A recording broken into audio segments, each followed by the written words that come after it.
Baik, selamat malam. Perkenalkan nama saya Kinsya Maranetsa dengan NIM channel N024001. Di sini saya akan mempresentasikan materi perpajakan saya yang keempat, yaitu ada dosen mata kuliah yang membawa perpajakan ini ialah Dr. Wirmika Putra SEMSI dan Ibu Aninda Pujiadila MAK.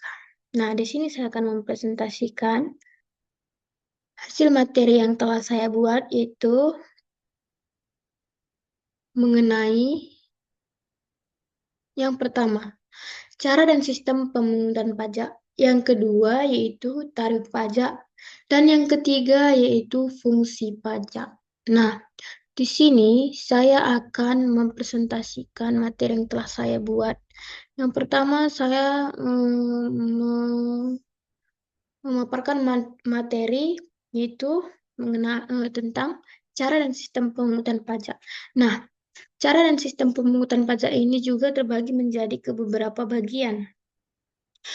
Adapun yang digunakan cara dan sistemnya dalam pemungutan pajak yaitu yang pertama terdapat sel-sel nyata atau real sel. Nah, adapun yang dimaksud dengan sel-sel ini yaitu pengenaan pajak didasarkan pada objek ataupun penghasilan nyata sehingga pemungutannya baru dapat dilakukan pada akhir tahun pajak, yakni setelah penghasilan yang sesungguhnya telah diketahui. Nah, kelebihan dari sel-sel ini ialah pajak yang dikenakan lebih realistis. Kelemahannya adalah pajak yang baru dapat dikenakan pada akhir periode. Yang kedua, kita lanjut kepada sel-sel anggapan atau fiktif sel-sel. Nah, sel-sel ini juga menjelaskan bahwa pengenaan pajak didasarkan pada suatu anggapan yang diatur oleh undang-undang. Sebagai contoh, penghasilan satu tahun dianggap sama dengan tahun sebelumnya, sehingga di awal tahun pajak telah dapat ditetapkan besarnya pajak yang terutang untuk tahun pajak berjalan.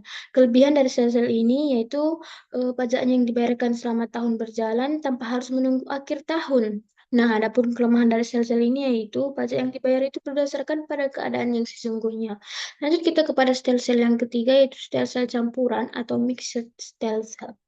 Nah, dalam sel-sel ini juga dijelaskan bahwa kombinasi dari sel-sel nyata dan anggapan ini bersatu. Maka dari itu, pemerintah memungut pajak berdasarkan perkiraan.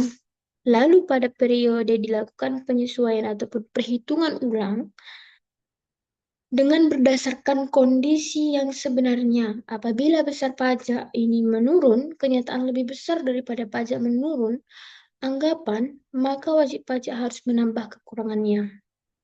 Nah, dalam sel-sel ini terdapat juga, dalam cara ini ada juga bagaimana sistem dalam pemungutan pajak. Langsung saja itu yang pertama ada sistem official assessment.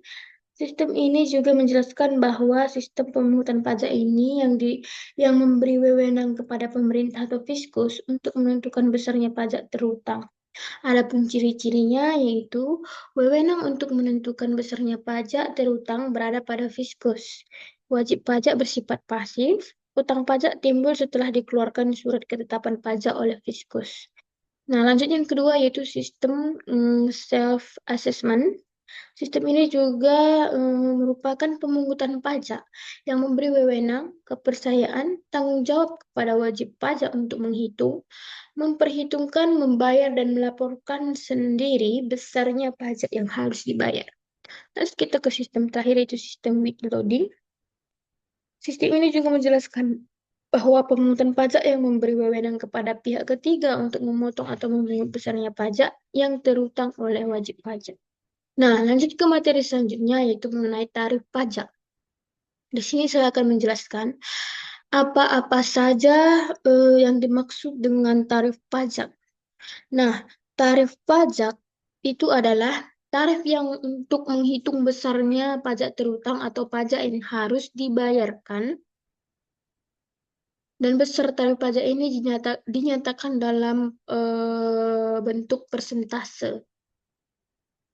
Dalam pajak penghasilan, persentase tarifnya dapat dibedakan menjadi beberapa tarif sebagai berikut, yaitu terdapat tarif marginal dan tarif efektif.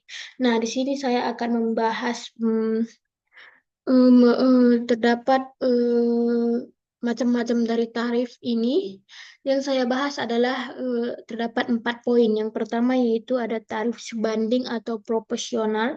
Tarif ini berupa persentase tetap terhadap jumlah berapapun yang menjadi dasar pengenaan pajak. Contohnya ini dikenakan pajak pertambahan nilai 10% atas penyerahan barang kena pajak.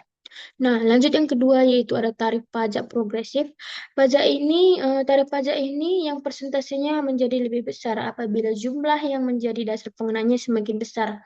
Contohnya itu seperti tarif pajak penghasilan tahun pajak 2009 yang berlaku di Indonesia untuk wajib pajak orang pribadi, yaitu memperhatikan kenaikan tarifnya. Tarif progresif terbagi juga menjadi beberapa tarif. Yang pertama yaitu terdapat tarif progresif, yaitu kenaikan persentase pajaknya semakin besar. Yang kedua yaitu ada tarif progresif tetap, kenaikan persentase pajaknya tetap. Yang ketiga itu tarif progresif degresif, yaitu kenaikan persentase pajaknya semakin kecil. Lanjut kita kepada tarif yang ketiga, yaitu tarif pajak tetap. Tarif pajak ini juga berupa jumlah tetap terhadap beberapa pun jumlah yang menjadi dasar pengenaan pajak. Oleh karena itu, besarnya pajak yang terhutang adalah tetap. Lanjut yang terakhir yaitu ada tarif pajak degresif. Persentase tarif pajak semakin menurun apabila jumlah yang menjadi dasar pengenaan pajak menjadi semakin besar. Nah, lanjut lagi kita kepada materi selanjutnya, yaitu terdapat fungsi pajak. Nah, di sini saya akan menjelaskan apa saja fungsi-fungsi dari pajak. Terdapat 2 fungsi, yaitu fungsi budget, fungsi budgetair dan fungsi mengatur. Nah, fungsi ini yang pertama itu fungsi budgetair ini pajak sebagai sumber dana bagi pemerintah untuk membiayai pengeluaran-pengeluaran. Yang kedua itu fungsi mengatur, pajak sebagai alat untuk mengatur dan melaksanakan kebijakan pemerintah dalam bidang sosial dan ekonomi. Nah, demikianlah dapat saya sampaikan dari materi presentasi saya yang keempat ini. Dan adapun kesimpulan dari materi yang saya buat ini merupakan